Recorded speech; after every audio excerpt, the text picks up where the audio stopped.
We need to be told, yes, we can, and we can. And if you vote PPC, you will have the power to live your life the way you believe. And know that if you're in Burlington and vote for me, those are my moral values. That's what I live by.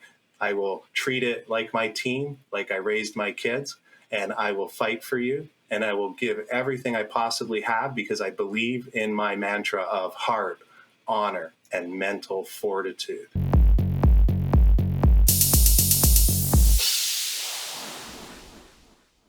Hello, OneSunnyDay.com podcast. Today, my guest is Michael Bader. He is running under the PPC in the federal Burlington seat in the upcoming election.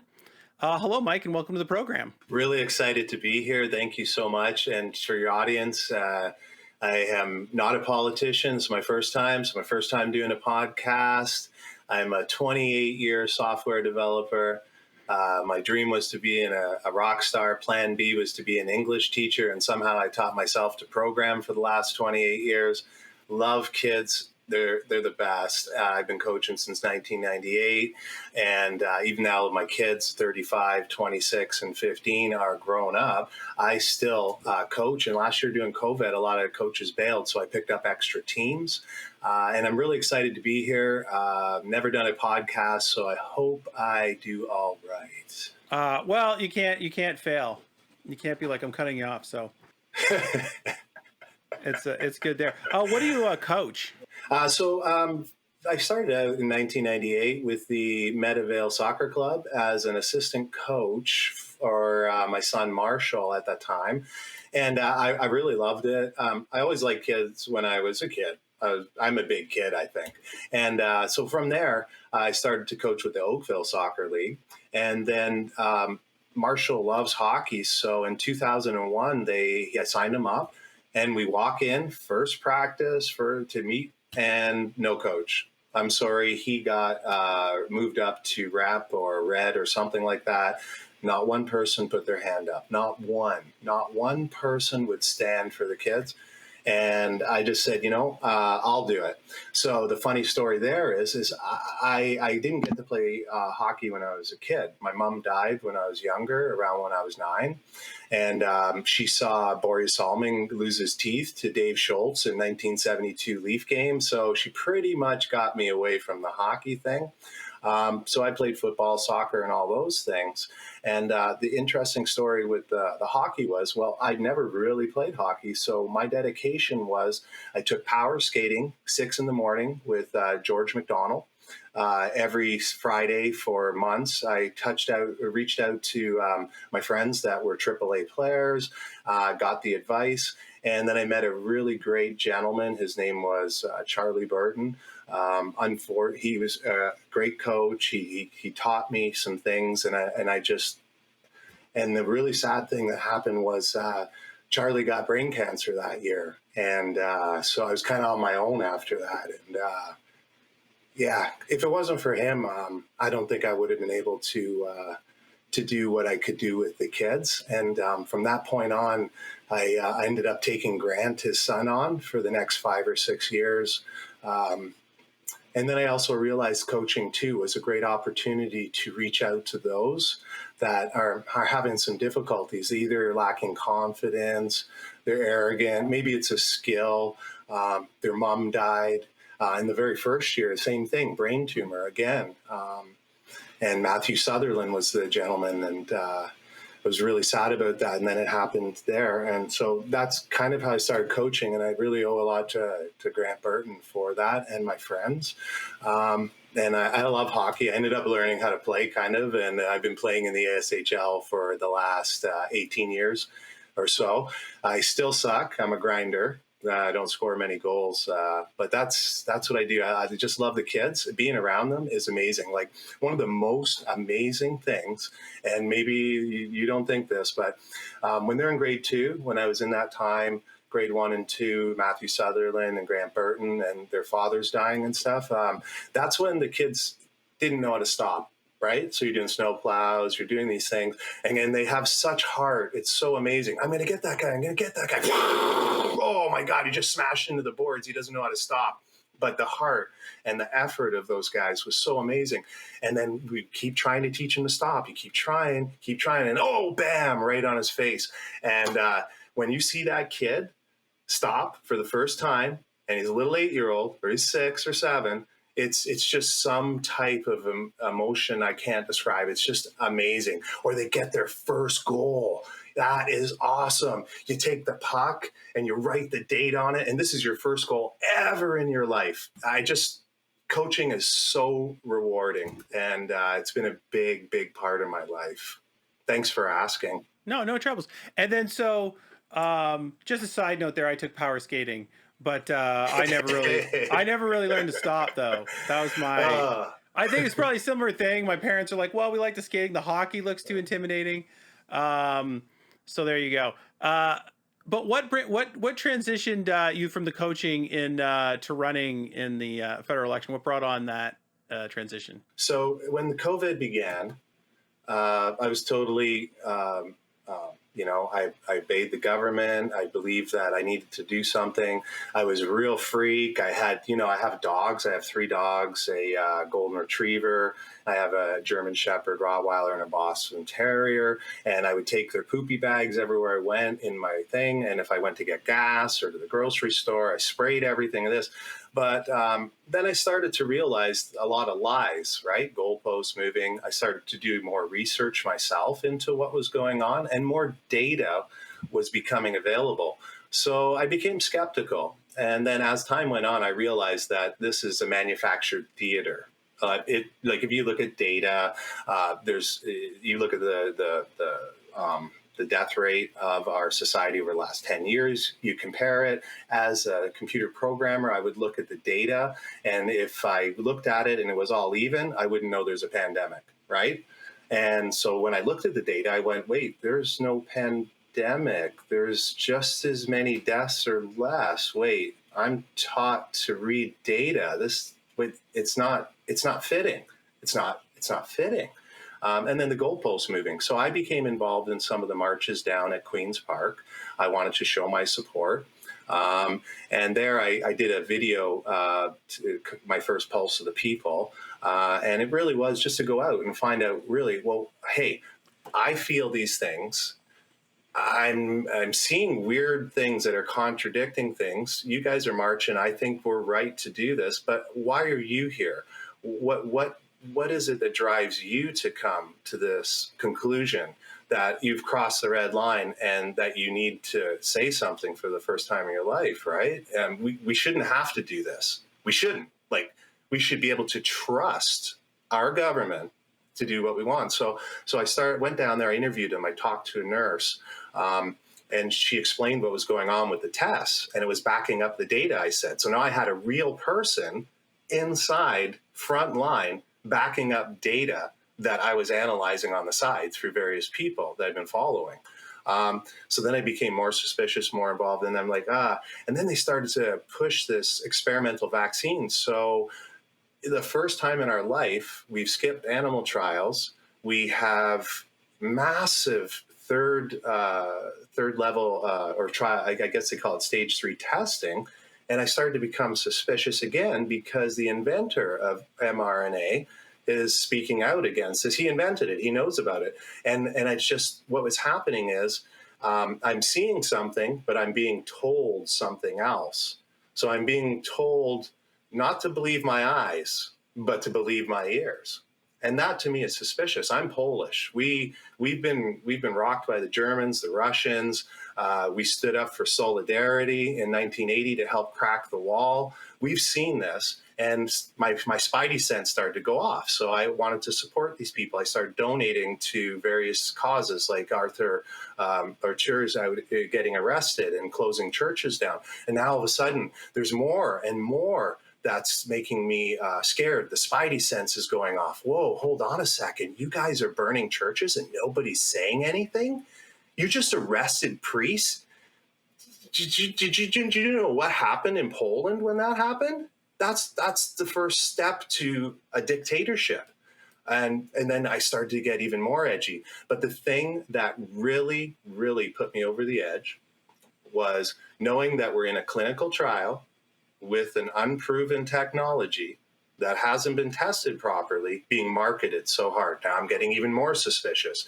Whoa, you don't have to market a pandemic, and you don't, if a product's good, you tell them about it and they buy it or they don't. You don't shove it down their throat. So now all of a sudden there's this bullying, and there's this, first they come out with the virtue signaling, save your grandma. But how can I save my grandma if it's her last Christmas maybe? Isn't that my right as a person to accept my own risk? So I started to get more and more. And then I was out for dinner 4 weeks ago. I went to Harper's Landing, beautiful place in Oakville. It's a great restaurant. I recommend it to anyone in Oakville. And then my ex-wife phones, and she says, Taylor wants to have the vaccine. Okay. She's had adverse reactions in when she was younger. I've been nervous. I believe everybody has a choice. But at that point, when my daughter made that choice, I don't believe she's old enough to make that choice. I don't believe anyone under 18 is. You can't get a tattoo, you can't drink, but yet you can make a life-changing decision like that, or potentially life-altering decision. So I couldn't eat.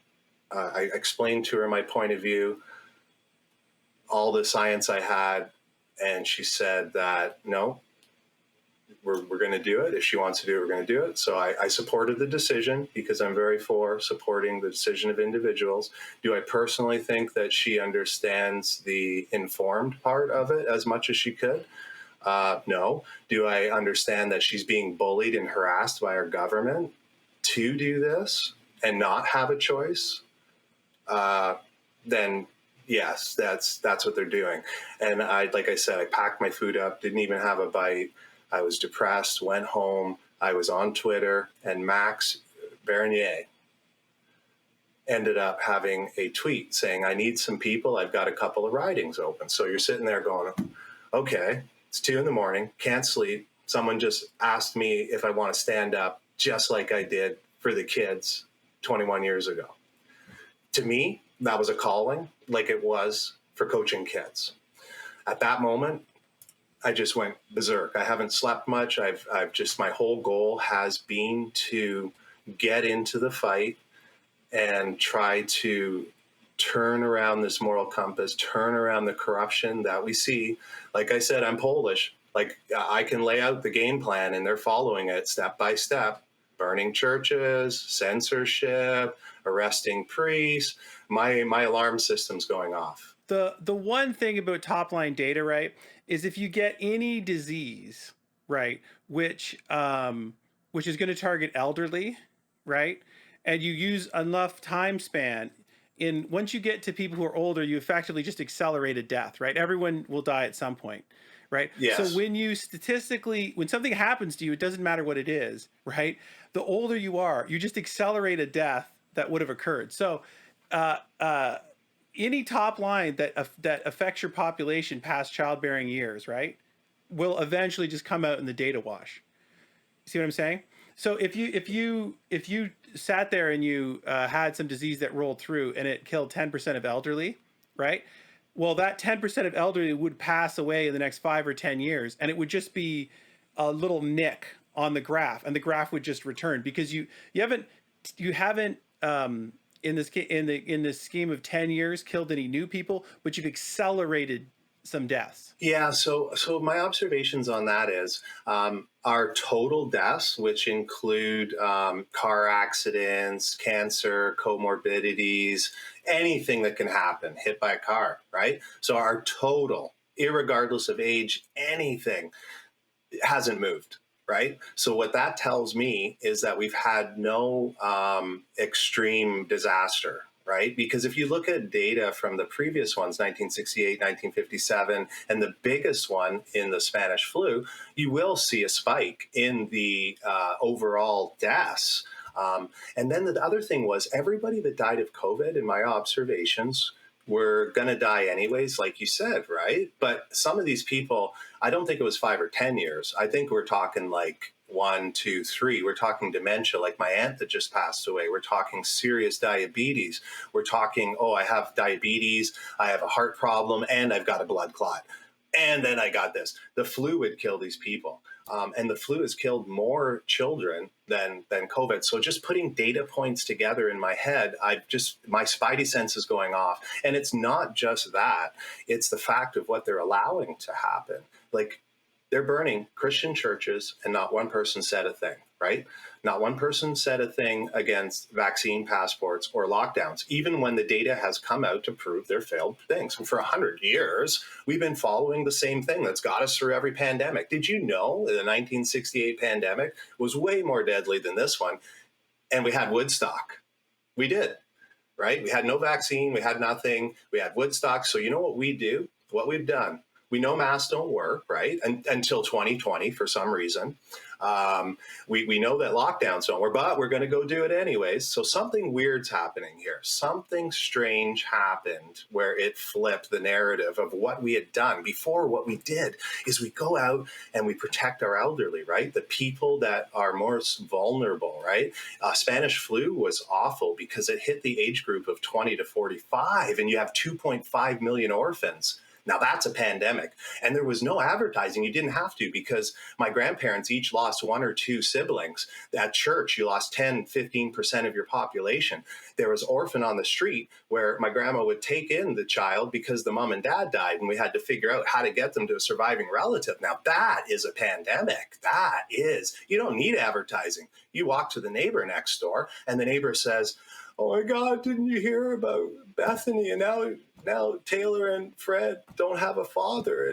And that's real. That's real. So, but listen, just play devil's advocate. They're going to say is the reason why, like, the death ratio of COVID is much less than the death ratio of the Spanish flu. Thank heavens. And it doesn't. Thank you. And I think it blessedly does not affect children. Again, thank heavens. I can't imagine what kind of fiasco you would have if you didn't understand that. You didn't understand that graph. And I just sort of have a standard bit from my understanding of the data is that because the graph is so sloped, the risk benefit calculation is different if you're elderly or if you're young, right? So if you're elderly, there's the differences are this. The differences are that you don't have a huge number of remaining years for side effects to potentially creep up on you, right? In case people are like, why is this thing not still approved under 12? And the answer is you have to be very careful, because while the kids are still growing, there's lots of developmental systems, and if you monkey that, you can have really bad downstream issues. This is not me hectoring. Everybody knows this. That's why there's a different testing and sensitivity cohort in under 12, right? Yes. So that's not randomized hectoring. But when you get to the old people in old age homes, right, the risk benefit calculation flips, because there's very few years for side effects to rear their ugly head, right? There's normally a massive number of comorbidities creeping up. I mean, to be in an old age home, things are not going well at this time, right? You have multiple, you most likely have multiple medical events before you're in that setting, right? And a lot of deaths were produced at that cohort, right? So there's a different, and this I think is the problem when everybody gets into this conversation, right?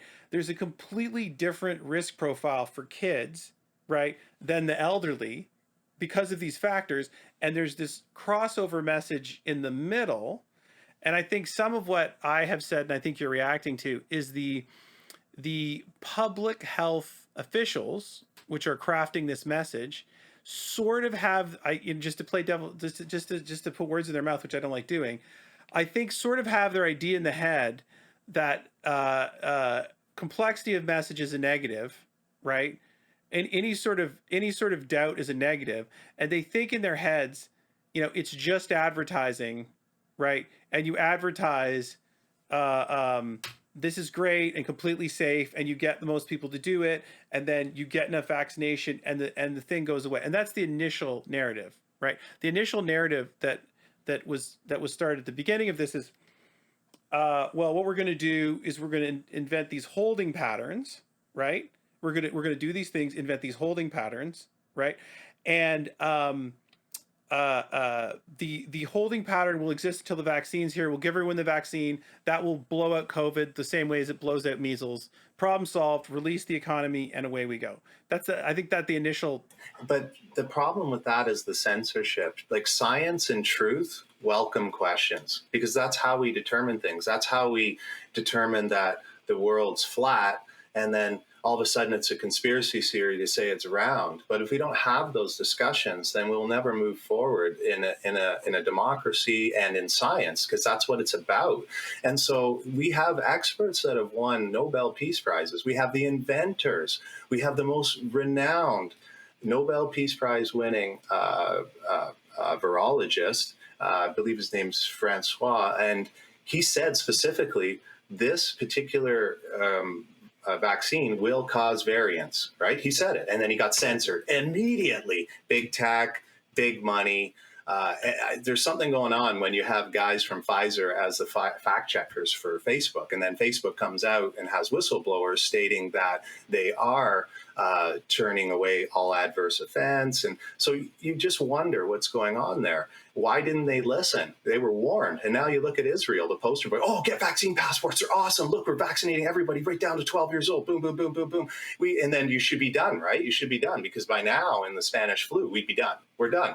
Like literally no vaccine, no nothing. We learned a whole bunch of stuff about whether lockdowns work, whether masks work. We learned about bacterial pneumonia and the importance of antibiotics, different treatments. And we did that for 100 years, right? We did it. We got through everything. 2018 was huge. I could show you all the headlines saying our hospitals are overwhelmed, right? In UK, here, right? So it's nothing new. But the marketing of this is what is new. The censorship is what is new. The attack on Christianity is what is new. The attack on our culture. Did you know, and I don't, maybe we'll discuss this in a second, but racism is determining a person by the color of their skin. Wait, hold. Let's table racism for one sec. Let's table racism, because I do want to clarify a couple of things you said for people who are listening, right? So, would you acknowledge that in elderly people, the vaccine might be a good idea? Yes, because according to Dr. Malone, you do a risk-benefit analysis, right? So anybody under the age of 70 is a virtual zero. Well, kids are a virtual zero. Under 30, it's zero statistically, like 99.9977 is a virtual statistical zero, right? So they shouldn't even be near this stuff. Then you're going to have people a bit older, and they've got some issues, maybe comorbidities, they've got the diabetes, something's happening that's going on that could benefit them. Now the risk benefit is becoming greater. It's like, hey, I'm getting a better benefit. And then my father and my uncle, who are 90 and 83, for them, the risk benefit, it tilted. It was a benefit. It was a benefit to them. So when they got the vaccine, they did the risk benefit. They said, oh yeah, like my odds are only this. I am starting to get this issue with my blood pressure. Maybe I wouldn't survive COVID. I need to have this vaccine, and that's fine. And what our party's about is about choice, right? You should have the choice. Like, I know friends that have had brain aneurysms, almost died. And if this thing has clotting issues, they're definitely risk benefit. Like, it's not happening because there's way too much risk because they're already prone to clotting. So they should be able to not be discriminated against in society because of their own medical condition or their own decisions. I know families that are fully vaxxed, double vaxxed, and that's great. That is your decision. We're all about informed consent. The PPC party is about you, right? It's about what you think is best for you, right? Because you know that. I'm not living in your house. You can't have a one-size-fits-all. You ever buy those one-size-fits-all things online? Yeah, they don't fit everybody, right? And what's different in BC is different in Ontario if you're going to do agricultural type of laws or things like that. I'm truly a believer of individual choice, personal freedom, rugged individualism. I believe in you to make the right choice, right? Like you decide, like, okay, maybe this is the last Christmas that grandma's going to be around. She's older, right? But my little daughter has a cold. Maybe I shouldn't. Maybe she has COVID. I don't know. But that could be the last one. So whose decision is that? It should be grandma's, not the government, right? And it shouldn't be anyone else's decision. And it never was like that. We are the party of the people. We're not globalists. We believe in nationalism. We believe in populism. We believe in a very strong family ties. We want you to enjoy your life that you see fit. We believe government is really there to provide a fair playing field, to provide protection, from adversaries that may wish us harm. They're there to stop monopolies from taking over. They're there to encourage business. They are not there. We are not, as a government, not there to pick winners and losers. We are not there to educate the children in the sense of moral values or this or that. That's the family's job. You want to teach them your Polish culture and the family values of your family, great, because the teachers are just going to teach math, science, and life skills, business, accounting, right? My job as a parent is to teach character, moral values, how to have manners, how to give of yourself and of the community to make it better. Those are the values that I've taught my children. I've taught my children to be responsible. When Trudeau says you'll own nothing and be happy, that scares me, because that also means you're telling my kid that he doesn't have to own his actions. So if he pulls somebody's hair or bites somebody at 2 or 3 years old, like I did have an incident with one of my sons, he bit somebody, right? He has to own that. And that's how I brought up my children. You own your actions, right? For good or bad, because then you go win a championship and did something good. You have to own that too. Right? And that's what the party is about. It's about you being able to decide, Greg, what's best for you. You might think getting double vaccinated is awesome, but you want to see grandma, and I don't care. I'm vaccinated, and I'm going to see grandma, and I don't care what Doug Ford says or whoever, because that's your choice.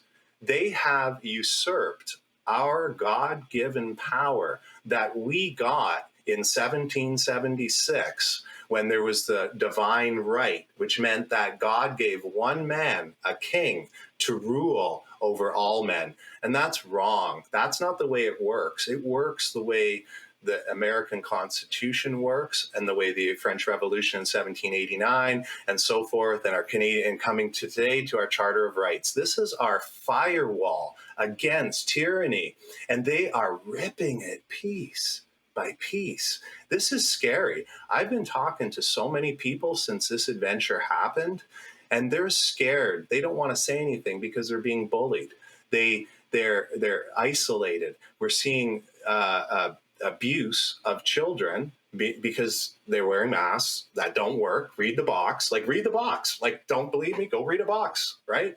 And we're making our elderly parents suffer. I thought it was just made me cry. The nursing home in Colorado about a year ago, they did a protest of all of the nursing home residents, and they had that sign that he's out in his wheelchair, and it said, "I'd rather die of COVID than loneliness." That hit home. When you see my Rumble video with the nurse, drives it home. So for me, we're going to circle back to why I got into this, because my first podcast, trying to stay on topic, we're going back to why kicked me off was that I didn't have the choice for my daughter, and she was being bullied. And that's what got me on. Everything else, I was marching, donating money. But as soon as that happened, I knew somebody had to stand up, just like I did for the kids for hockey, or there was going to be no hockey, or there's going to be no freedom in this case. So at that moment, I applied to Max. He reached out, and he didn't reach out to me personally, so don't ask those things. But as a person on Twitter, and I applied. I worked really hard to put together the package. I went to an event, and then I got selected 1 week ago. And I'm representing the great people of Burlington, and I found my people in Poland. I feel like I was led there by a sequence of events. So from that moment, when I had that dinner and I couldn't eat and I was up all night upset, found Max. I worked for 2 weeks to get the application to get accepted. Then I got selected a week ago, and I've been fighting ever since to try to get to know everybody and to let them know they have a voice. There's so many scared people out there. They're scared to say something because they're going to lose their job. They're scared to say something because they don't want to be ostracized. There's so many people that are scared for their children with what's going on. And meeting all of these people gave me strength. And where it started, I got selected. I got asked to speak on the Friday, which would have been last Friday. I spoke at City Hall. It was my first speech I was a little bit angry about what was going on because I don't write speeches really. I go into the crowd, I talk to everybody, and there was a lot of anger about what's coming on, and they've seen it in Poland. I met the Russians, I met the Polish people, Bulgarians, people from Venezuela. It was amazing to find all these people at City Hall in Burlington. And so that speech, I don't normally have speeches that way, but it really, really charged me up with the anger that a lot of people are feeling, right? And then it led me to the Polish church. So then I went to Mass. I said, why am I going to go to my Mass at St. Andrews in Oakville? I'm running in Burlington. I'm going to go check it out. All of the ladies said, you got to come. You got to come to Mass. Come meet my friends. So I went out to the Polish church. And there I met so many wonderful people, and I love the neighborhood. We did door knocking. And then the next thing I found out, mental health issues. There are so many people that were functioning fine and are now thrown under the bus because of the lockdowns. So that's why I jumped into the ring. I appreciate the question, and it's my first podcast. So if I'm getting off topic or if I'm doing anything, just, you smack me in the head or something. You're going to have a huge number of opportunities, okay, to talk for 15 minutes, and you'll watch 2 weeks, everyone will descend on you. We want a clip, and you'll talk for 15 minutes and you'll try to explain, and it will get summaried into this guy, hey, is an anti-vaxxer. Like, they'll just summarize it into that. Well, hold on a second. Hold on a second. I want to be clear about our party and my personal choice. I have all my vaccines. A vaccine is smallpox. So if I take it, I don't care if Greg took it. I'm protected. I could walk into a plague of smallpox and I'm fine. And nobody else is vaccinated. That's a vaccine. That's what we've always known, right? It actually slightly help you because it would reboost your original vaccine. But anyway, continue. Oh, yeah, that's a good point. So that point about our natural immunity systems and how they work, right? It's like working out, right? So if I don't work out my immune system, then my immune system's going to suffer. And we found that with the kids in Australia because they were all locked down. And then all of a sudden they got together and they didn't have their chance to do those exercises of the immunity, right? We're hanging out with each other and being isolated. So yeah, that's really a great point there, Greg. Yeah, if you were vaccinated and you would, and it was the typical ones, you wouldn't worry about other circulation of the virus because every time it touched you, it would reboost your original immunity. It would be like a free booster, right? And actually, if you notice, that used to be the old theory. And again, this is not hectoring, but there was a time when Legault's, I'm sorry, I pronounced his name wrong, in Quebec, his health minister at one point, a year and a half ago, if you remember, was like, oh, we're going to put the kids back in school, right? And they're like, well, won't it spread around in school? And they were like, well, yeah, but it'll take 1 million kids off the table, right? Like if you take 1 million kids off the table through natural immunity, and then you have the vaccinations in on the top of the people that are in danger, you're in a better situation because you don't have to, because remember, vaccines were very scarce initially, right? He's like, well, it'll be faster because you've taken the kids off the table. You'll now have this vaccine in the top. You don't know where you meet in the middle, and then you're out fast is the theory. You know what? You hit the nail on the head. I got to say, Greg, because that's one of the key factors is natural herd immunity. And the other thing is that we used to have smallpox parties, right? Like, hey, my kid's got smallpox. No way. Hey, why don't we have a barbecue and they can all get sick or not get sick? Because they're going to be exposed, and then we'll know the next day, and we'll just get this out of the way so we don't keep having kids. And it's kind of weird how we've changed our strategies, right? We know masks don't work. We know that we want natural immunity. Like you said, hey, let's get the kids together. There's no risk. I mean, obviously, like you were saying before, what if this was a flu that killed kids? Because there's been flus that have killed more kids than this COVID, right? Not to pay your thing, but we do accept transmission of the flu. Okay, we accept transmission of the flu. We're not that's like an accepted childhood illness that children get and receive, and some of them get in trouble, and then we have a hospital and medication in the back. Okay, but we don't not accept flu transmission. We accept that as a reality of life, right? And that's one of the reasons why you don't have people, because like the Spanish flu is the flu now, right? So the paradox in some people's heads is, how can it have been so deadly X number of years ago, and now it's it's just sort of kicking around, right, as a natural thing? And it's because you got it early when you were a kid. You got different pieces of it. You got close immune signatures to it, and so you didn't come into this thing completely completely without a foreshadowing of that pathogen, right? The COVID creates a new pathogen which you have no foreshadowing of.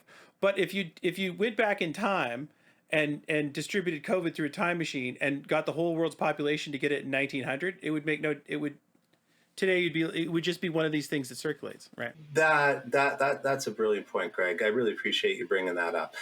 So what it shows you as, because I am not a virologist, but I follow these guys. I read their documents. I used to read 7 hours a day until I started running. So now I just have everything I memorized. But so what you've got going on there is. You're not supposed to vaccinate during a pandemic because it causes variants, right? Unless you're going to kill it. Like if you're doing the stimulation one, don't. You do that one later. You want to kill the thing. So you use ivermectin or hydroxychloroquine or something like that kills it, right? That's an effective method. But over time, those variants, like you said, yeah. So what happens is you go and Greg kills it, right? And it mutates a little bit. But every time it mutates, it gets more contagious, but less deadly, right? Unless we're doing what we're doing now, and I'd have to read more about that, how they predicted some of the things. But what you're saying is totally logical. And we've done it for over 100 years, right? Like that's how it works. So if we had the coronavirus in 1918 or 19 when it broke out, then what you'd see is it would be deadly at first, but not as contagious. But then the next one, you wouldn't be as sick, but now more people get it. And then it would eventually turn into a cold, because that's what a coronavirus is, right? The common cold is a coronavirus. The flu is a coronavirus, right? And so over time, that was a brilliant point. That is so correct, because what happens is the strength of it, the blow, the mortality of it, the potential to kill you, decreases as it mutates, right? Because it has to live. It doesn't want to die, right? It just wants to hang out and be a leech. You know how leeches get attached to their host. They don't want to kill their host and drain all the blood, right? They want to just live forever off that host. And viruses are quite the same way. So when they first come out, they kill people. And it's like, whoa, and then something else kills them. So they mutate and they become less deadly, but they want to spread everywhere, right? Because they want to propagate. And that's what I've understood from it. And I think you nailed it on the head. And thanks for reminding me of the smallpox parties, because that was really weird when my mom said it. I mean, in all fairness, but this is like from one third level immunology course I took in university. Like this is like known stuff. I mean, it's now sort of unvogue to bring this stuff up, but the slight difference just in what you said, right? In my understanding, I'm no expert, so again, talk to someone who knows. It's not that the virus wants to do anything. What it is that if you're the virus, right, okay, and you knock someone out and you brutalize them. Okay, Ebola is an example. I was once listening to a thing with an infectious disease doctor, and he said, "Is Ebola going to spread?" He's like, "No way." Right? And he's like, and the guy's like, "Why?" He's like, "Because it's gross. The people are really sick really quick, and nobody wants to go near them." Right? So it's spreading in areas where like you have to take care of your husband because everybody's poor, or you have to take care of your grandma, and you have to go into the house, and this person's just going to literally, die of dehydration in this house, and so you're forced into being near them because like that won't happen in a North American setting. Anyway, this was his point, but his point was this is something which hits very quickly, is very obvious that this person's sick very quickly. You know what I mean? And they're like, and no one wants to go near them really quickly, right? If you're a virus, what happens is that it's more efficient to get to the next host, and to get to the next host, if you make them sick too quickly, right? Then they don't leave their house. So there's nowhere to go. So the pathogens that have just tended to be favored, they're not thinking anything, they're just mutating randomly, but tend to be favored, the theory goes, are things that are going to be less effective at making you sick, right? But just effective enough that they can get enough replication to get to the next person, right? Exactly. But the thing is, I think that our media just is not educating people. I think that we got a lot of disinformation going on, but I noticed that we're at the 40-minute mark, and the PPC and me, it's not just about that. Like, listen, but I want to clear these things out because you're saying, when you say something like this, right, you got to be clear, right? Because if you say like, "Hey, masks don't work," someone's going to go, "Well, this guy doesn't. Obviously, it works. Just use your head, right? If you are not spitting on people and that spit is trapped in a mask, right?" Then it does work in a way, right? Like the problem is when you say something like masks don't work, right? Do you mean that they don't work in any setting? Oh, yeah. Let's a great idea. Let's address that. My first podcast. Sorry That's about okay. that. You can also go to michaelbader.com, and I write blogs. I'm not a professor or anything. I just study. And for the mask thing, the way I think of it from what I've read and the understandings I have, masks were initially used to stop infection during surgery. Huge, right? Infections are probably the number one killer after surgery, right? So you don't want to spit, you don't want to do this, so it works. But they've done so many studies on it stopping the flu. Like you can literally look. There's 75 studies that say it doesn't prevent it in any way. And under the ideal clinical settings, you might get a 4% benefit, right? And then so you do the risk benefit analysis. Okay, at best, if I use this mask, and it even says on the box, go read it. It says doesn't stop viral, right? Go read the box, right? You don't believe me, go read a box somewhere. But the premise behind it is that this is a aerosol. It's airborne. And it actually does more harm when you wear the mask in a plane, let's say, or a church, because what it's doing is it's forcing the air out the sides right directly at your person instead of just diffusing in a more natural ball pattern in front of you and dissipating quickly. The mask ends up actually, I believe, in forcing the aerosol outside. So what we have is an aerosol. And so what you also have is a microns. Like this virus is super wicked small, right? If it was a mosquito, your mask is like a chain link fence. So if I had a chain link fence around my deck, would it stop mosquitoes, right? And that's basically even from Dr. Fauci's private emails. You can go look into those. You'll get a little bit of more knowledge about what they were thinking behind the scenes and not what they were saying to the public. And I don't want to get caught up too much in this thing. My apologies to your audience. I didn't mean to just say that without any facts or anything like that. But you can go look on the box. You can go and study the size of the micron compared to the size of the average mask, and go do some research yourself. Don't believe me. And try to use something like DuckDuckGo that doesn't have these algorithms discouraging things like we found out from the Facebook whistleblower, where they discourage certain searches. And then let me clarify that. So let's drop the scandemic, which I believe is manufactured theater at this point. At first, I was totally on board, but there's a lot of stuff that says that. So that's what drove me to it. That was the question. We're going to go on to new things, but I'm going to summarize it because I'm just telling you, right? You got to get these things super straight in people's heads, right? Because you're masking up. So I'm just going to summarize your opinion on pandemic things, right? Perfect. Thank you. You're not you're not denying that COVID is a real virus that's transferring around. No. You're not denying that it has an effect on elderly people, right? There's definitely an accelerated death function from the increased load of this virus on the elderly, right? And you're not saying that the vaccine is not effective at lessening the chance of early death in those populations.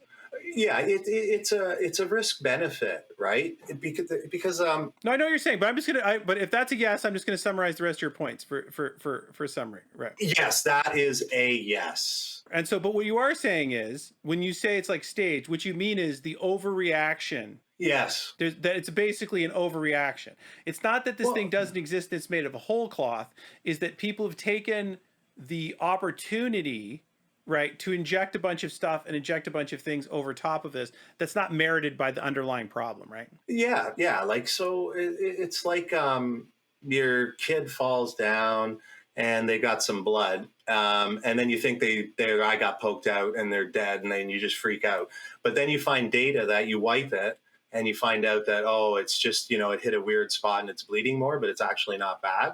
But then someone steps in to take advantage of it. Like, well, you need to let me borrow the car tonight then, Mom, because he's so sick. Like, so I don't know if it's people taking advantage of things, people planning things, but the end result is, to me, is the data doesn't match. The cure is worse than the disease. We have tons of suicides. We have tons of mental health issues. We have people missing cancer screening.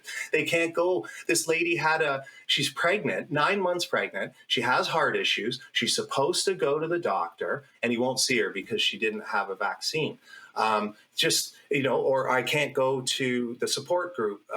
There's all these youths. Like, you can go on and you can see the social worker that I interviewed. The side effects of the interventions are not being properly ingested. I think that's true. There's this, for example, and you can get into very simple loops where the public health people will close the gym, right? Where the number one correlation to dying of COVID is obesity. It's VO2 max, effectively. So if you're closing the gym and people are less healthy, like, this is a very closed loop that doesn't make any sense if you think about it, right? If the gym is providing health benefits to people, right, and closing it stops them from doing that and makes them put on weight, and it doesn't even make sense in the COVID bracket. Forget the fact that it would be healthier against another constellation of this.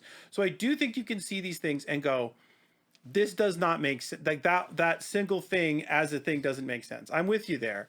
Yeah, I that's a brilliant analogy. And you know what? When you look at it, what you were talking about how you get how you lift weights with your immunity system, and right there you said, hey, to be healthy and not obese, I need to exercise, right? So everything the government has done, I don't know if it's deliberate or not, or just incompetence, but everything they've done is destroying our immune system and our health, right? Like, if I was a health minister, the first thing I would do is encourage people to go to the gyms, make sure you have the right vitamins, make sure that you eat correctly, make sure that you have a lot of social gatherings, because it's been proved that social interaction reduces stress, and stress reduces stress on your body, which in essence makes you healthier, right? If you have a healthy mind, you have a healthy body, right?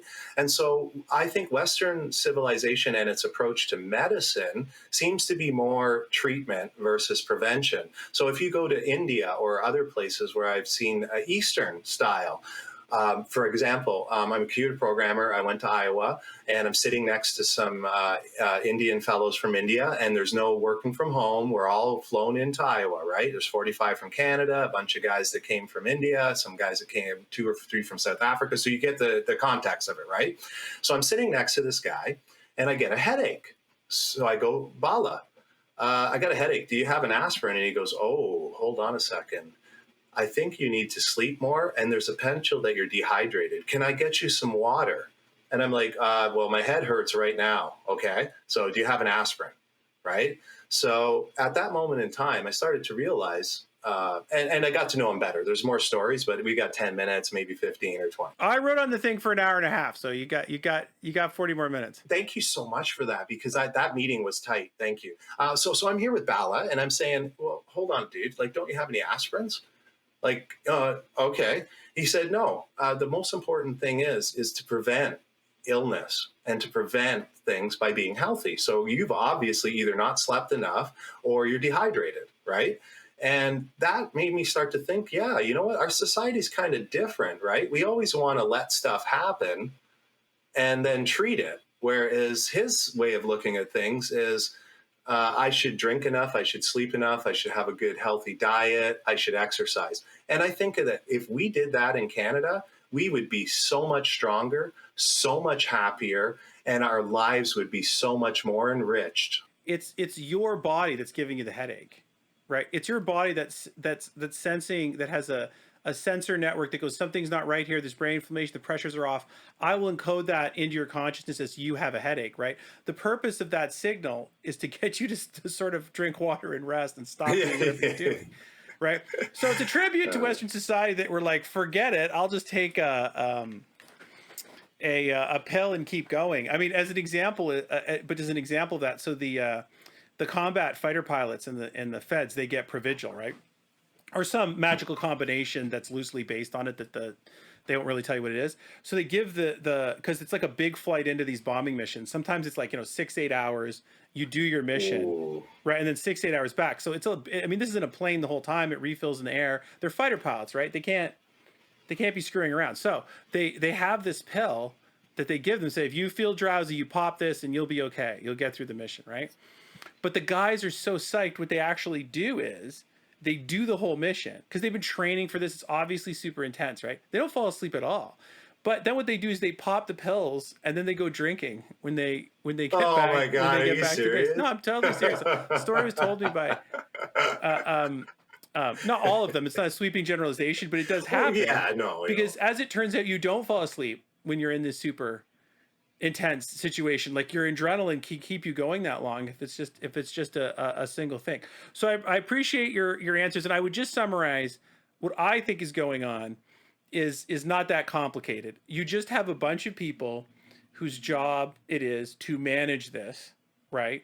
And they can't say we can't manage it, because then what are we doing with this government agency? Like, why are we paying for you if your day one pronouncement would be, right, we have no rules from the top that would really going to work. It's not going to make much of a difference. It's going to become endemic, and you can figure out the time frame that you want to be endemic. But the best we're ever going to be able to do is get old people vaccines, and then you're going to have to, you're going to meet COVID sooner or later, right?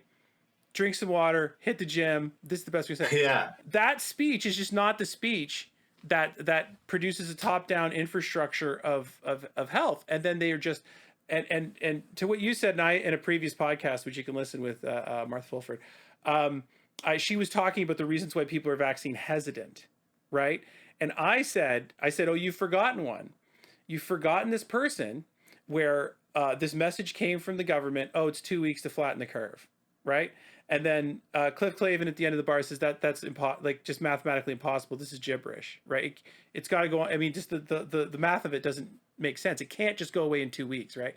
And then you get into an argument, and then what happens is public health's like, 2 more weeks.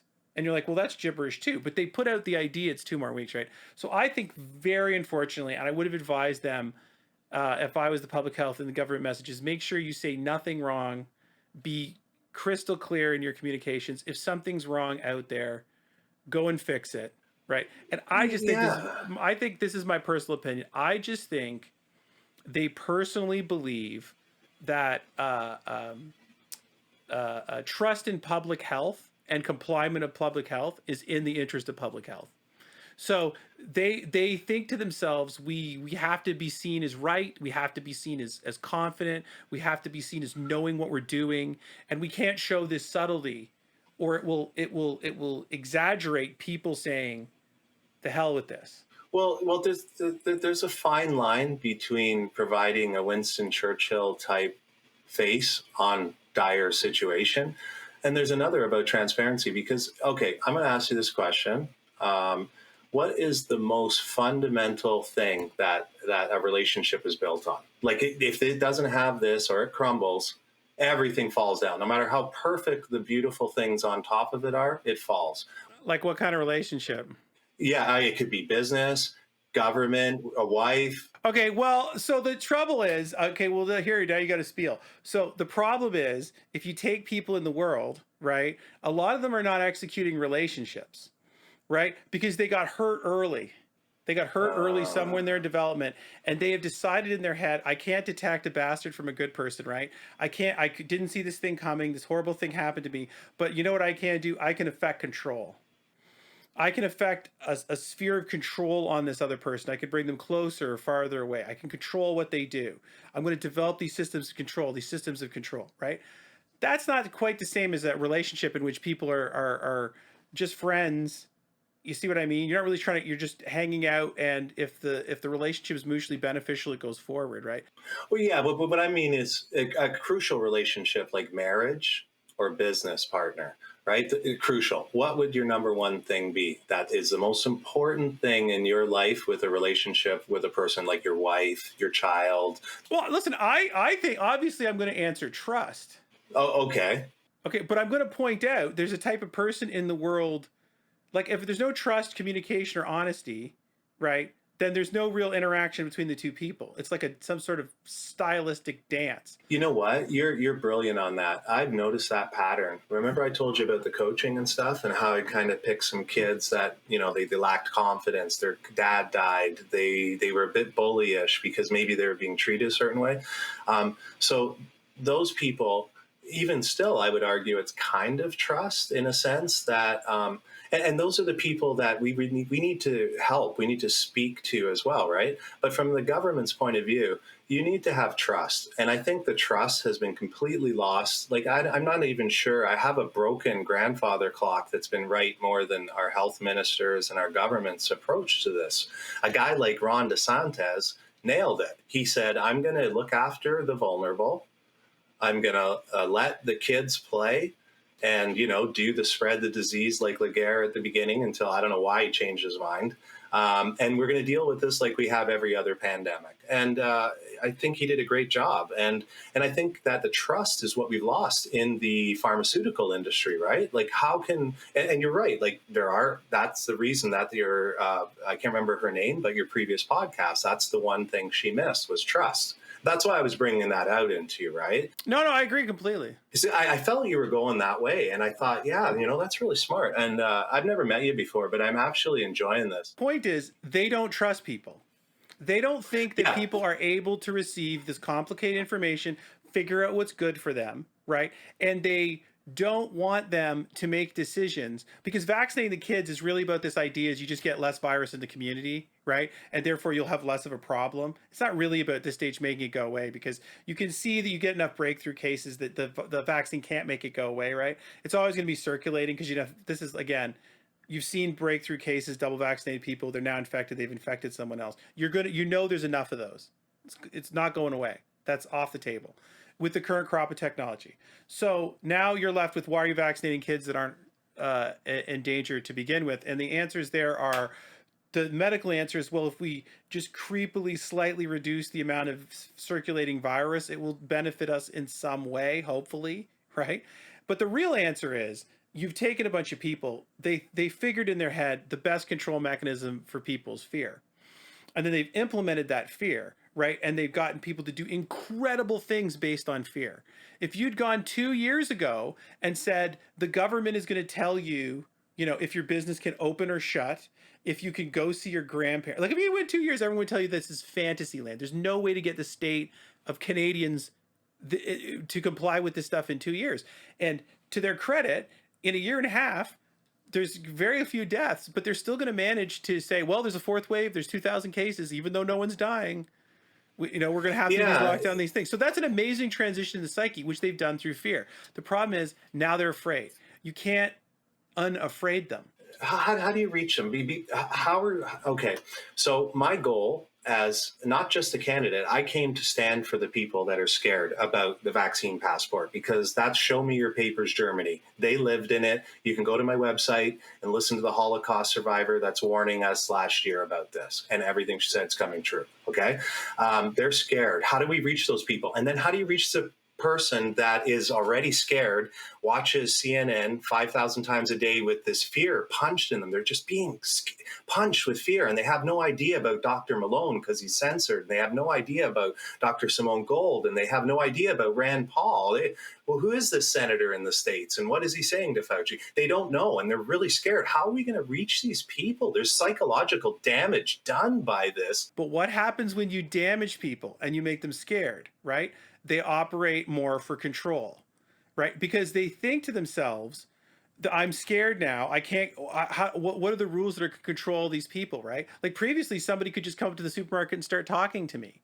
Yeah, I love that. Right now, there's got to be masks and all these systems to like distance people away because I'm scared. And instead of sort of a reintegration, it's like what I said previously, right? The relationship can be, the relationship, which is, I'm going to say functional and healthy, is when you don't really know what you're doing. Your partner doesn't really know what they're doing, but you're getting along. Okay. Well, let's see if we can fumble through enjoying each other's time. Let's see if we can fumble through this area of the relationship. Let's see if we can fumble through a marriage. Let's see if we can fumble through a couple kids. Let's see if we can fumble through old age. Right? There's no super master plan there. The people are just fumbling through, right?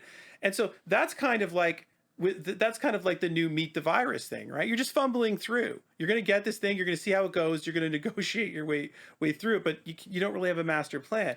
And then the side effect is when people are hurt is they move for control, right? They don't want that relationship because that relationship hurt them, or that interaction for people hurt them. So now they're like, I have to control this person. I got to make sure they're not too emotionally close. They can only come on Fridays. We're only going to go 1 date a week. You know what I mean? We're gonna just box this person in. So you think, so my experience when my mother died was, how could this happen? Um, I had a chip on my shoulder. I felt that anytime I got, okay, so my godfather dies when I'm 7, okay, 73, 75, my mom dies, 77, my grandma dies, 77, also my grandpa, and I felt everybody was leaving, right? And I felt like I was so close, and then I got hurt really bad. So I think that if I could draw on that experience, I think it's really talking to what you're saying, where you're been hurt, you want to withdraw, you're very cautious, you need to have that semblance of control so that you don't get hurt. And if maybe what you're saying, what indirectly I'm getting is, maybe I should channel that when I speak to these people that have 5 masks on and they have the face mask and they're scared. Maybe I need to draw on that, how I felt when I was a kid.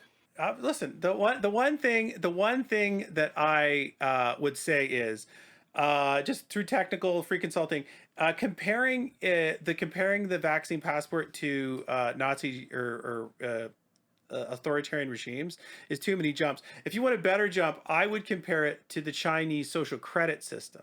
Oh, that's a definite, yeah. Because the idea there, just for people who don't know, this is an operational system. It works. You have an identification with the government in China. It has a certain number of credits on it, right? And so if you do something bad, like let's say make a post on social media, you might lose 5 points. You know what I mean? And or you're caught doing something. You might lose 5 points. You do something good, you get points. So you have a score. And then as your score gets too low, all of a sudden you're not allowed to fly on a plane. Then you're not allowed to and then you're not allowed to use a bus. Then you're not allowed, and you're cut back, right? That's the danger. Yeah. Well, the danger is once you have the system in and this is normal, right? You don't see the powers that be operating a sophisticated cost benefit analysis to you, right? Their cost benefit analysis to the global blob of public health, but it's not really to you. They can execute things which are negative to you on a cost benefit analysis, but they think helps this general notion of public health, right?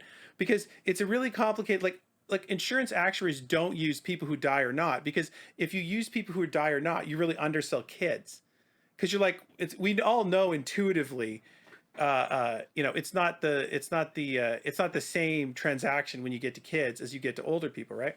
But if you don't use years of life benefit, right, in your formula, which the insurance companies do, right? What benefit or actuaries do, we use how many years of useful life does this take away or create, right? If you don't do that and you just count raw deaths, you'll trade young people for old people, which we all emotionally know is crazy. But the spreadsheet will sort of make you do it, right? So that's a. If I can interject, I love what you said about the social credit system. But when I tell this to the Polish ladies or the older crowd, they don't get it. But the ones that live behind the Iron Curtain, they know immediately, because it wasn't just Nazi Germany; it was Stalin with the Iron Curtain, right? So for them, they see the vaccine passport as the papers to cross from Poland to here, to go from Krakow to this.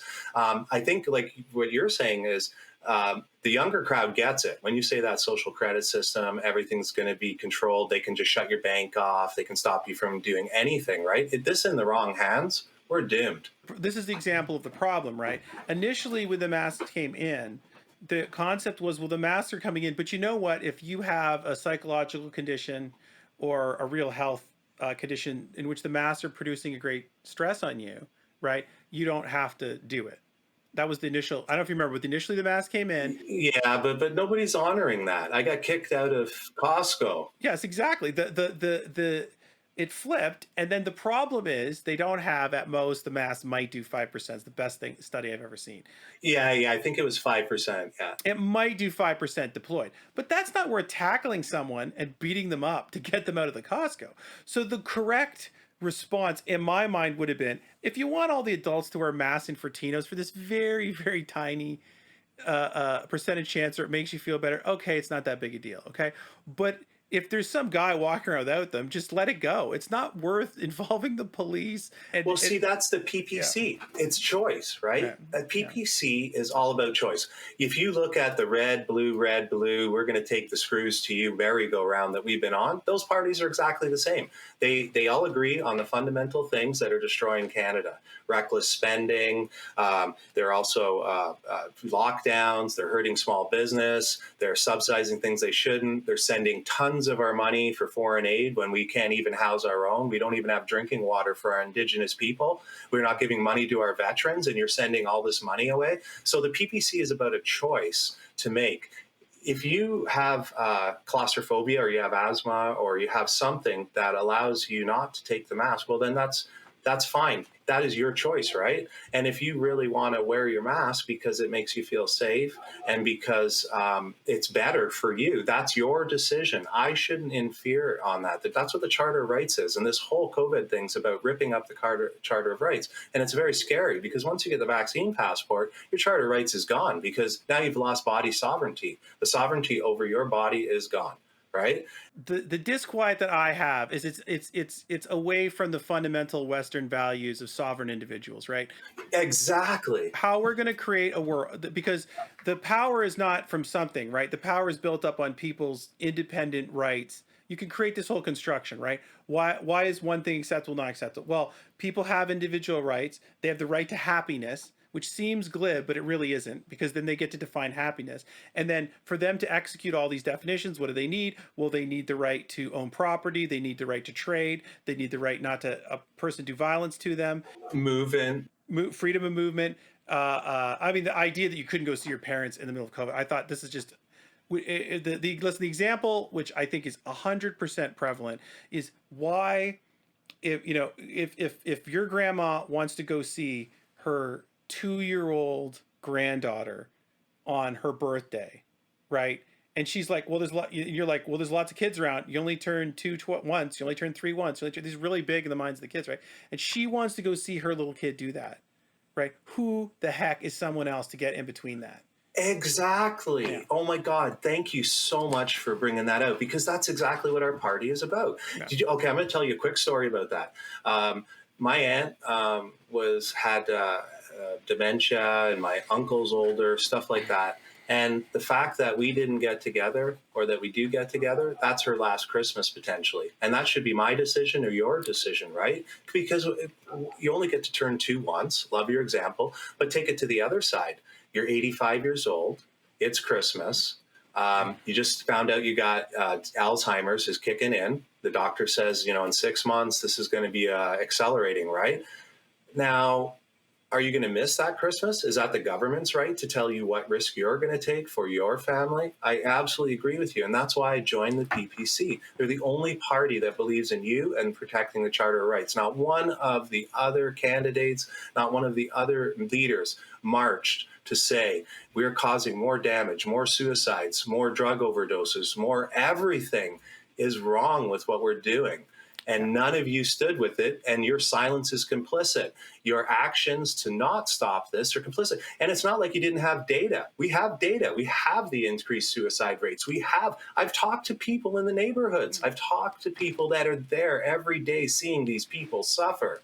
And that's what we're all about. Now, I want to flip out. That's the freedom. That's the direct, immediate threat. Let's go to the next threat. The next threat is, would you max your line of credit out on things that weren't house renovations or anything? You just threw the money out. I'm going to the casino.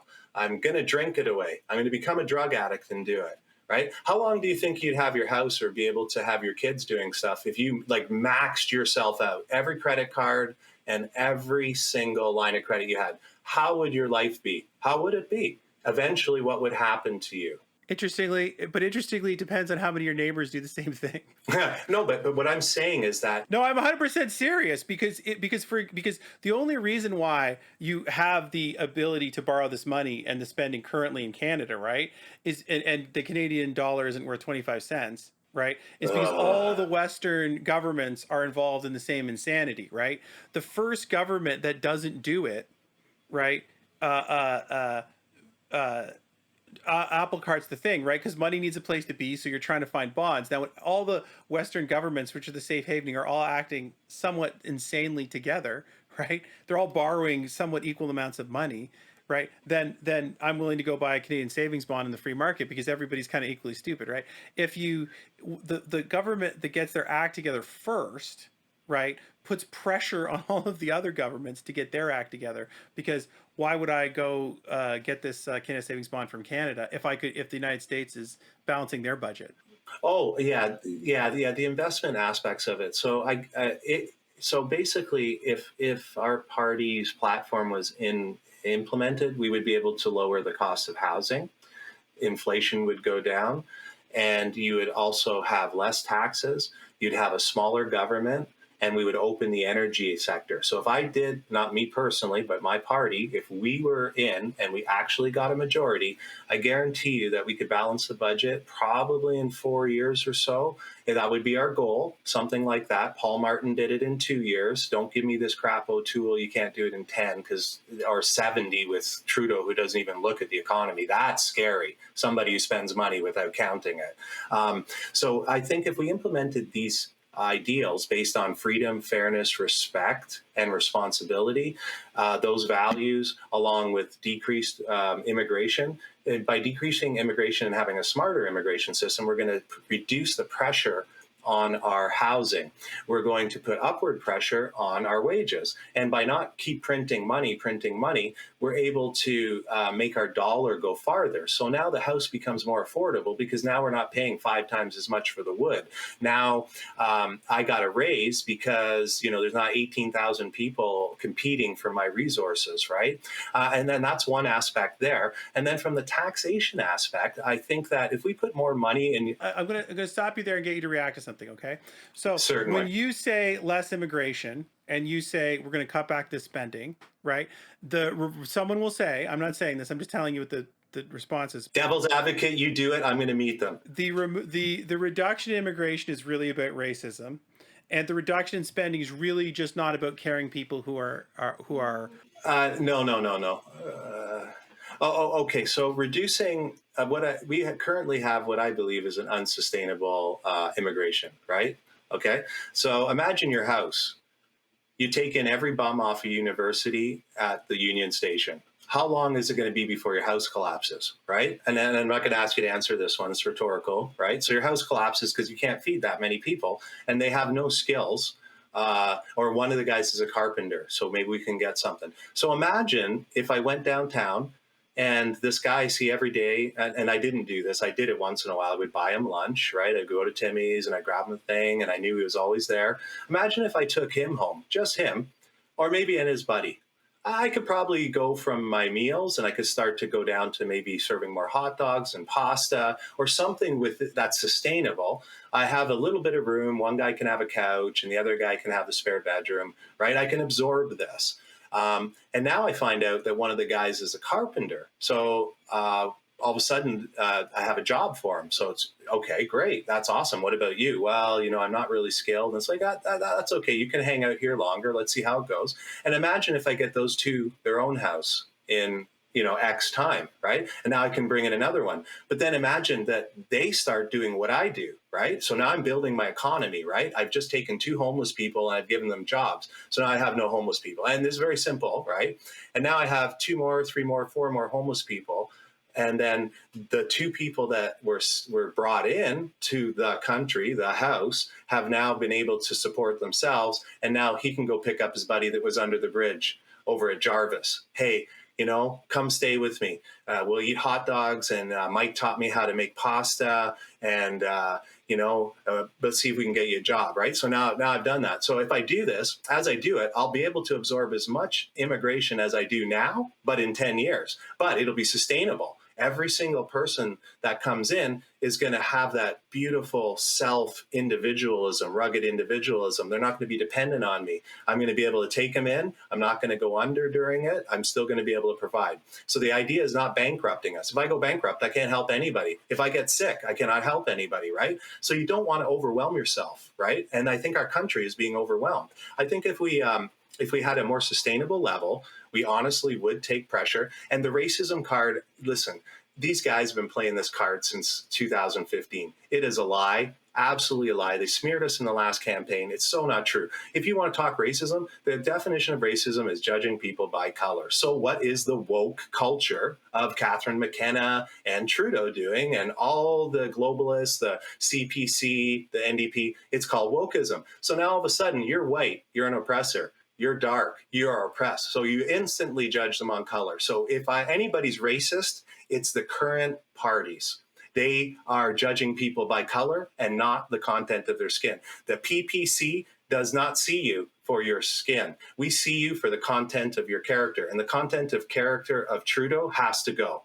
We see his character. We don't see him as white. He could be black. He could be blue. What we see is the content of his character and his actions, and he has to go. He is destroying our country. O'Toole is no better. You're just going to die a slower death. Okay? When you vote for Max, you vote for integrity. You vote for being judged for who you are. You judge for being able to make your own decisions. You know what's best for you. I don't.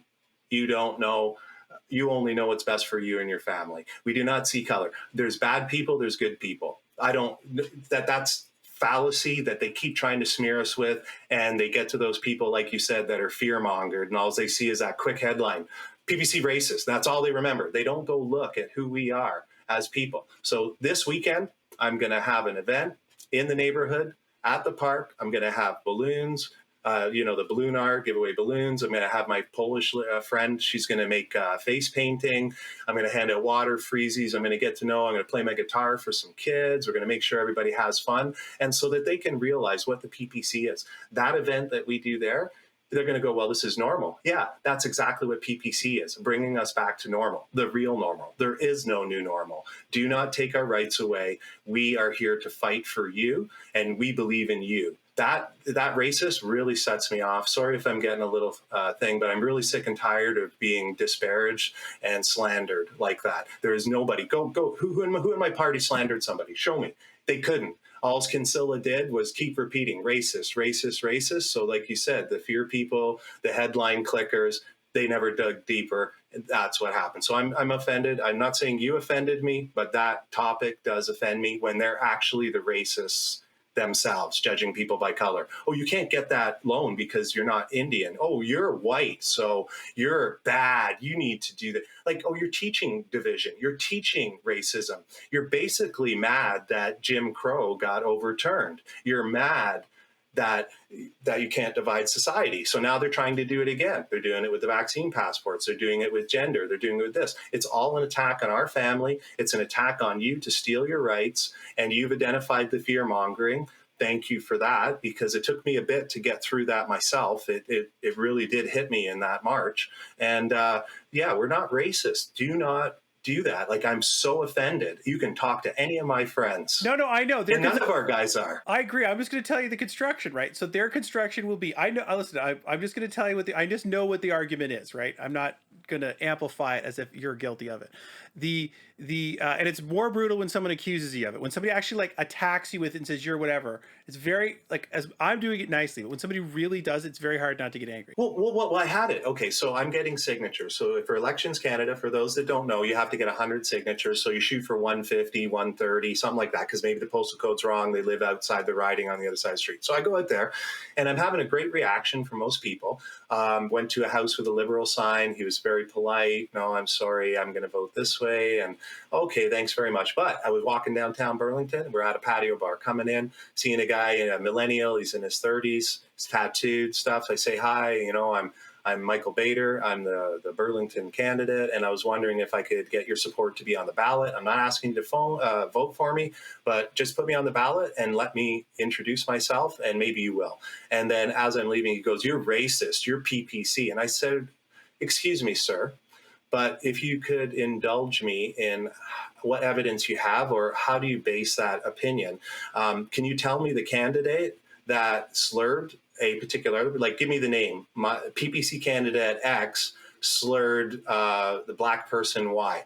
And he just looked at me with headlights and just shut up, because all he'd heard was we were racist. He actually didn't know why. Yeah, they have a different. And listen, I agree with you because we grew up in the generation that's like the Martin Luther King definition of racism, right? I love him. He is one of my heroes. The expansion off that idea, just to do it for people listening, just to play devil's advocate for the millennial that thinks this, right? Is their idea is, well, you have a generation one version of racism. There's a generation two version of racism. There's a subtle systemic racism, and with the subtle systemic racism is there's no particular racist in it. Right. It's just that there is a racist system which has been established, which propagates itself, and it just does subtle things like when somebody comes and they say they've experienced this racist event, right? And the person goes, well, you've experienced this racist event. That's traumatic. I'm not going to minimize it, right? But at the same time, this traumatic event is not helpful to you, right? And the sooner you can get past it and move on, the better, because it's not doing anything for you. I love your attitude. You see things really well. I'm so honored to be here. Well, I'm just trying to do the argument. So this person is suffering. Okay, this is I'm just going to tell you, this is what I would say is the external person. These people in the community that are targets of racist or racist events are suffering, are hugely wounded by it, right? And aren't. It's not in their head. It's not really individuals. Okay, individuals building up the pyramid. It's a group of people who don't have these burdens, who have pluses of people they know. They can operate the culture. They speak fluent English. They have all these pluses, right? And then you have people who were trodden on by the culture, made to feel inferior, are the victims of subtle and unsubtle racism, and they're torn down. And so when you sit there and you say, this is an individualist thing, everybody can operate on their own devices, they think to their heads, no, the race is not fair because everybody else is not running the same race, and you're ignoring it now. You're belittling the structure. You're saying there's no racism. Oh, no. I've run into it myself, and I've heard comments. I'm just letting you react to it. I'm not saying that's you. I love it, and you're preparing me for more to come, right? And I appreciate that. First podcast ever, first campaign ever. And if I pull this off, and I think when I pull it off, this will be history.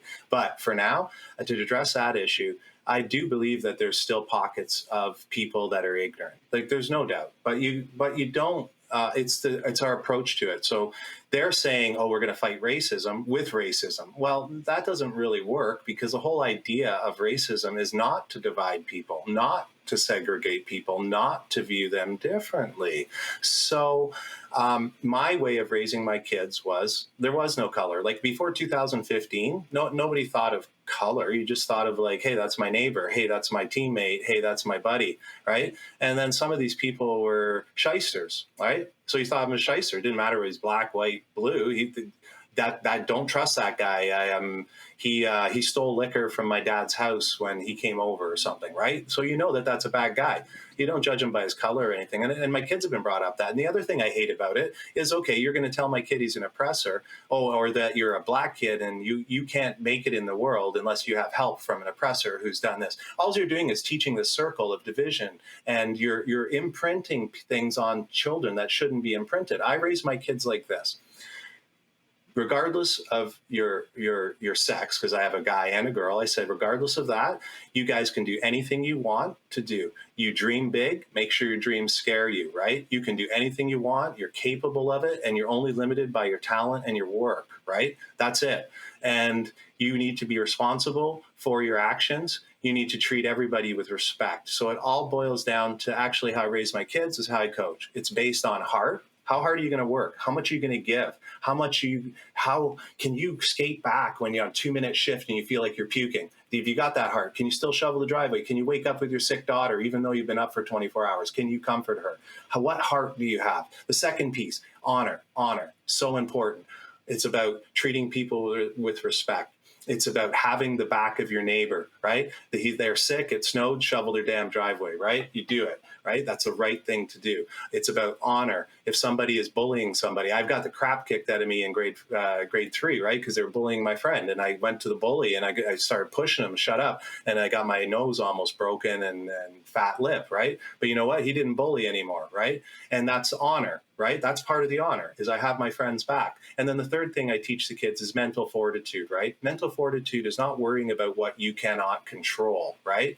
I can't control the weather. I can't control the referee making a bad call. I can't control those things. But what I can control is me and my reaction to things and how I will deal with adversity. So the third lesson of the kids and the third lesson in hockey happens around the playoffs. Playoffs are you're graduating.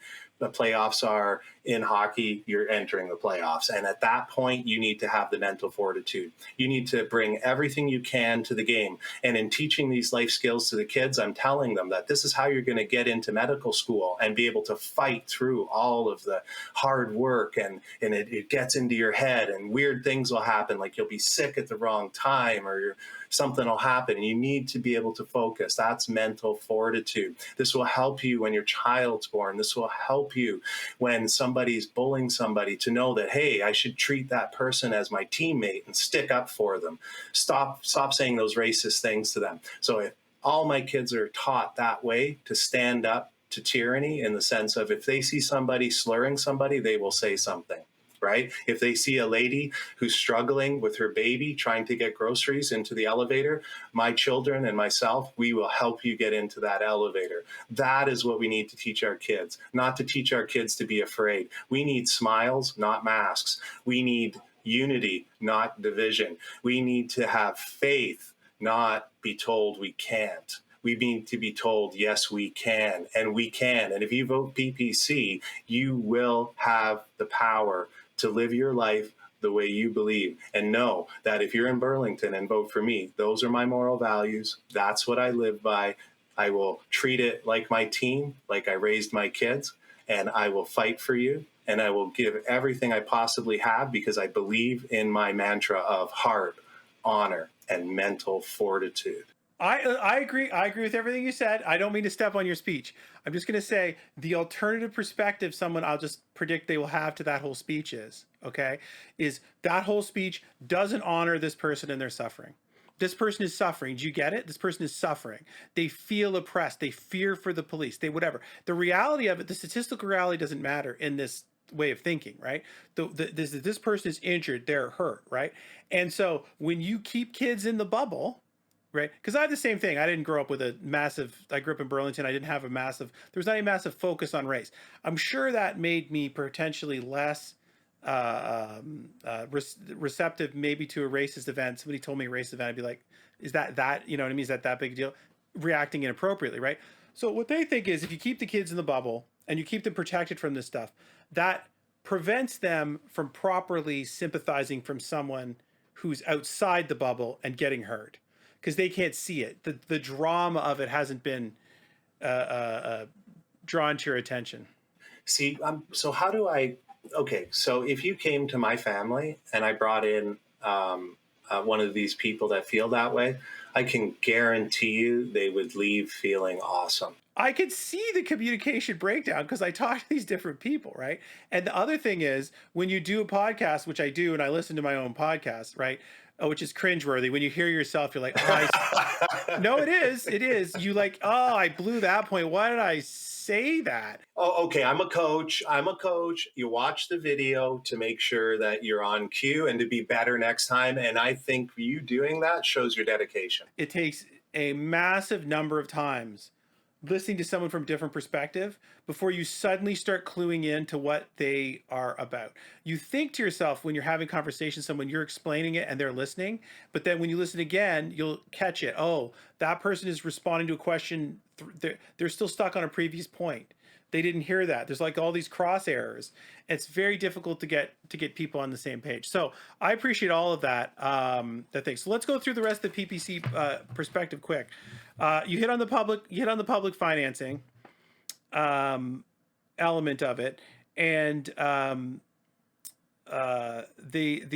so you don't like the expenditures. No, I hate it. I hate it. We are spending too much money. Yes. Yeah, I did it in a previous podcast because somebody asked to explain the conservative perspective, and I was explaining it, and they said, well, if you don't spend this money, you're throwing people under the bus. And I said, well, the conservative perspective is going to be if you do spend the money, you're throwing the kids under the bus. You're throwing the future generation under the bus.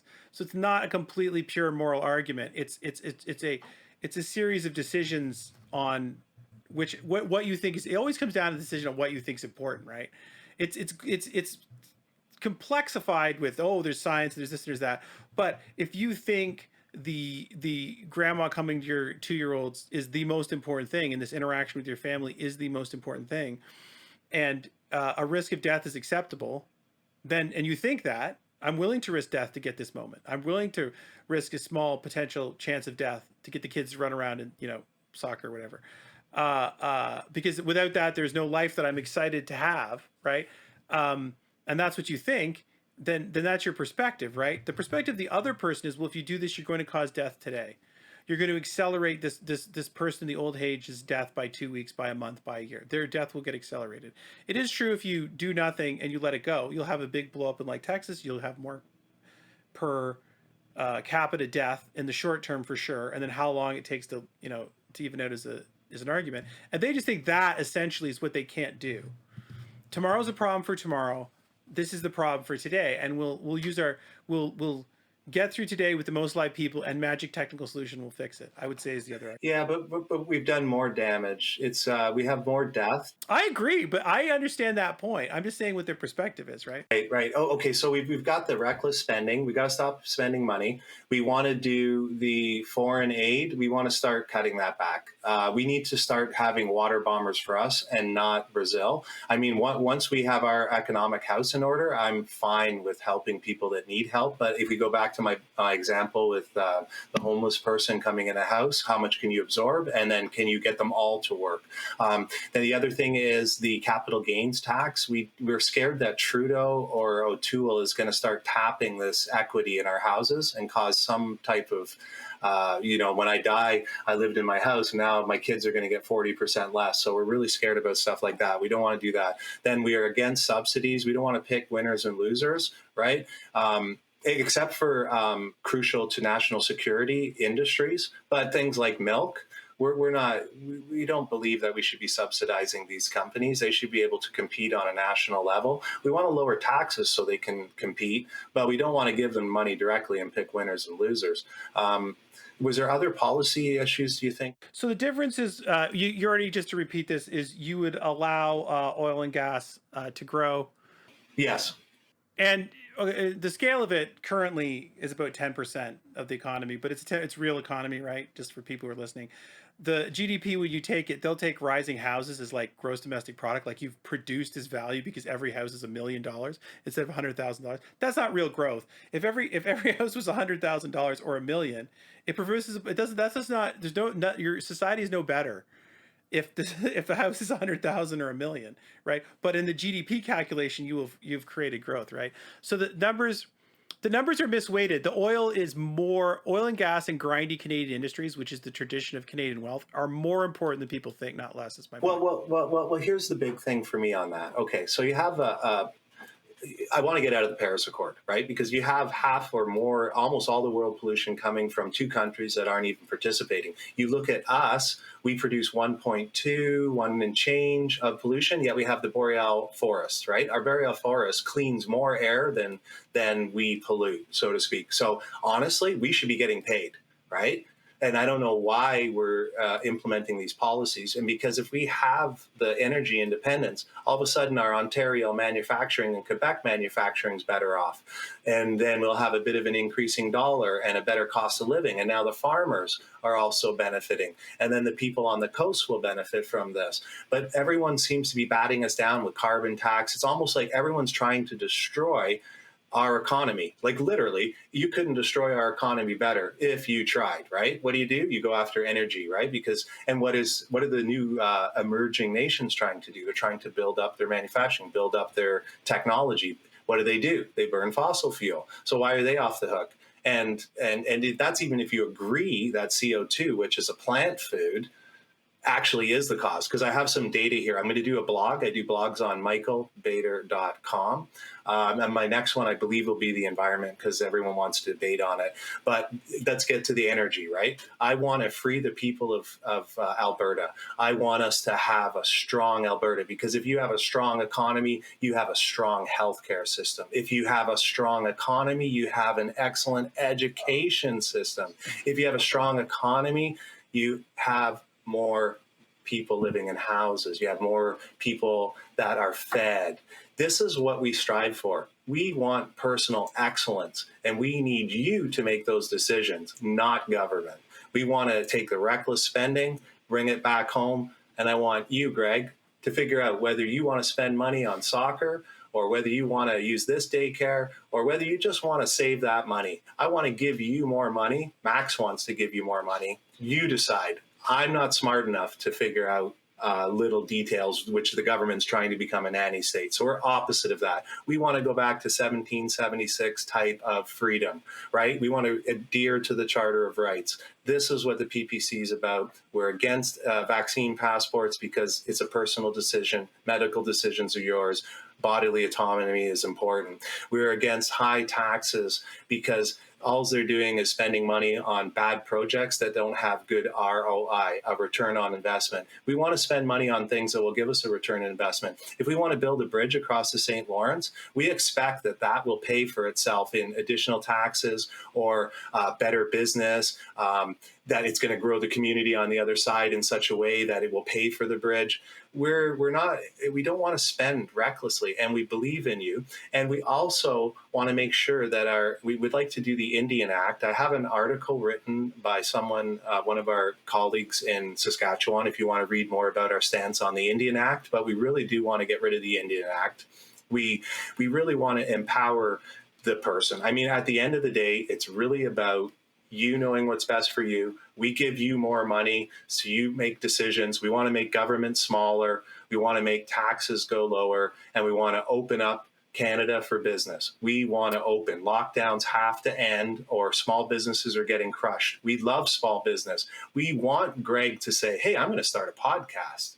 Hey, I'm going to try this new idea. Hey, I'm going to start a hair salon, or hey, I got this really cool technical idea. That's what we want to foster. We want to foster individualism because we believe in you. I love your ideas, Greg. Thank you so much for having me on the show. No, you did well. You did well. I'm going to get one more, but then I'm going to let you go. So my last one, because I got to take the differences, right? In all fairness, most people I got through the two parties platforms, in the podcast. But the one I did want to hit that you just mentioned is the Indigenous issues and reconciliation, because everyone has that really high on their platform, right? Of what's what's your take? I mean, on getting rid of the Indian Act's a big deal. Like, does that remove the reservations? You make that private property. What do you do? Because that's what's holding the special status of reservations. So to tell the audience the truth, for me, this issue has not been as well researched as the other issues that I've done. So I would refer you to michaelbader.com. Read the article on the Indigenous. It doesn't go into a lot of details, but I believe that the Indian Act, after talking just at the protest, I met a couple, he feels that the money's they've created a structure above the Indians and it's corrupted. So the money's not getting to the people. That's all I can tell you because I talked to some Mohawks from Hamilton. That's all I got in the 4-minute conversation. I have not researched it hours and hours like I have other things. But if you'd like to go to my site and you can go see our platform. But me personally, I've been exposed to it because they feel the money. Well, look at it. How much do we give? $90 million to fix the water situation, right? Is the water fixed? Is it clean? So there's something going on. It's about 17 grand a person, I believe. Hopefully I didn't misquote that wildly, but right. And then what this gentleman said to me was that Chief has a Cadillac and we still don't have clean water. So to me, that says the Indian Act is flawed. And that was his perspective. I'm just saying that is his perspective. It's a very small sampling and it's new to me. I won't tip you up, but the deeper you go and the more you get in the different perspectives, the more horrified you become, because there is the reconciliation is a completely wrong word. I liked your the reason why I wanted to bring this up is because specifically the PPC does not use the word reconciliation. It says sort of mutually going forward respect, which I think is a differentiation, because reconciliation applies there was a previous state of togetherness, right? To reconcile, there must have been a previous state, right? The idea is, if we just solve over these things, we'll get back to some previously peaceful, imagined situation, which everyone was happy. You know what? You're brilliant. I love that you brought that up because I wouldn't have seen that without your insight. We truly haven't had a relationship with the Indians that has been a true. We're your brothers. We're Canadian, like a Polish and a Russian guy and the Scottish guy coming to Canada. They're brothers. It always seems like we've never really given them a fair shake. And unfortunately, people like me were busy with their kids and not paying attention. And I feel so bad about that. And I feel like I've let the Indigenous people down. And after speaking to the people at the protest for the Vax Pack that are Mohawks, that really hit home about how they feel they're not getting the money that was coming down and that the system is corrupted and that they've been wronged. I didn't run into anybody to give me much more detail. I'm not the expert, but I do believe in Max Bernier, and he's put a solid plan together. And I think it's really going to help our Indigenous people more than just throwing money at a top corrupt lair. Excellent. So what's next, Mike? Well, what's next is I'm going to try to get together a solidarity march to honor my heritage as a Polish Canadian. Or I'm Canadian, but I'm second generation, and I'm so proud of my heritage. And Lech Walesa back in 1980s, having a solidarity movement. I think now is the most darkest time in my entire lifetime. Like Canada is on a crossroads. We're going to go to totalitarianism, like Europe did, or we're going to hang a left, like we did in the 1980s, and we're gonna stand together in solidarity, and we're going to vote the globalists uniparty out. This red, blue, take the screws to you has to end, and it's going to be purple. If you vote for the PPC, we're going to be able to enact these things and stop that. So I really want to get the solidarity together to prove to the conservatives. I left the Conservative Party. I voted Conservative all my life except twice. Once was a long time ago for a balanced budget, and just recently in 2015 because I believe that the pot laws were bad. I regret that decision, but I've been a CPC all my life. I'm a conservative, I'm a Republican, I'm a libertarian. I believe in these values, and the party left me.